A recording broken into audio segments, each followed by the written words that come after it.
जंग सिर्फ गोलियों से नहीं लड़ी जाती, कुछ जंगें दिमाग और दिल के अंदर होती हैं। दोस्तों आज मैं बात कर रहा हूँ फिल्म द टाइगर की। ये कोई नॉर्मल वार मूवी नहीं है। ये फिल्म शोर कम करती है लेकिन असर गहरा छोड़ती है। फिल्म का बैकग्राउंड वर्ल्ड वार 2 का है, लेकिन यहाँ फोकस सिर्फ जंग पर नहीं, फोकस है उन लोगों पर जो जंग के बीच फंस जाते हैं। फिल्म की कहानी घूमती है 5 जर्मन सोल्जर्स के गिर्द जो एक टैंक के अंदर सफर कर रहे होते हैं। इन्हें एक सीक्रेट मिशन दिया जाता है। मिशन ये है कि दुश्मन के एरियाज के अंदर जाकर एक लापता कर्नल को वापस लाना। सुनने में मिशन सीधा लगता है, लेकिन जैसे जैसे टैंक आगे बढ़ता है वैसे वैसे चीजें मुश्किल होने लगती हैं। यहाँ सिर्फ दुश्मन से लड़ाई नहीं होती, बल्कि हर सोल्जर अपने डर, अपनी यादें और अपनी गलतियों का सामना करता है। टैंक के अंदर रहकर सांस लेना भी मुश्किल होने लगता है और बाहर हर तरफ मौत और खतरा होता है। दोस्तों अगर आप सोच रहे हैं कि ये फिल्म फुल एक्शन, ब्लास्ट और फायरिंग वाली होगी तो यहाँ थोड़ा रुकना पड़ेगा। ये फिल्म स्लो है, लेकिन बेकार स्लो नहीं। ये फिल्म स्लो इसलिए क्योंकि फिल्म आपको सोचने पर मजबूर करती है। यहाँ हर सीन का वजन है, हर खामोशी का मतलब है। दोस्तों इस फिल्म का सबसे स्ट्रॉन्ग पॉइंट है इसका विजुअल स्टाइल। टैंक के अंदर के सीन्स इतने टाइट और बंद लगते हैं कि देखने वाला खुद को भी उस टैंक के अंदर महसूस करता है।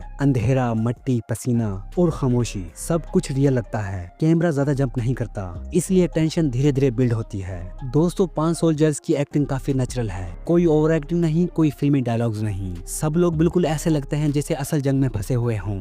उनके चेहरों पर थकन, डर और कंफ्यूजन समझ आ जाती है। दोस्तों फिल्म का एंडिंग थोड़ा अनएक्सपेक्टेड है। यहाँ थोड़ा सा ओडीडी फील आता है जो हर किसी को पसंद नहीं आएगा। कुछ लोग इस एंडिंग को डीप और मीनिंगफुल कहेंगे और कुछ लोग बोलेंगे कि ये थोड़ी कंफ्यूजिंग है। यहाँ एंडिंग आपको जवाब कम देती है और सवाल ज्यादा छोड़ जाती है। तो दोस्तों ओवरऑल बात करें तो अगर आपको स्लो, सीरियस और सोचने वाली वार मूवीज पसंद हैं तो ये फिल्म आपके लिए है। लेकिन अगर आप सिर्फ एक्शन, फायरिंग और नॉन स्टॉप बैटल देखना चाहते हैं तो शायद ये फिल्म आपको थोड़ी बोरिंग लगे। दोस्तों मैं इस फिल्म को दूंगा 7.5 out of 10। Strong atmosphere, solid action और डिफरेंट अप्रोच के लिए एक्स्ट्रा पॉइंट्स।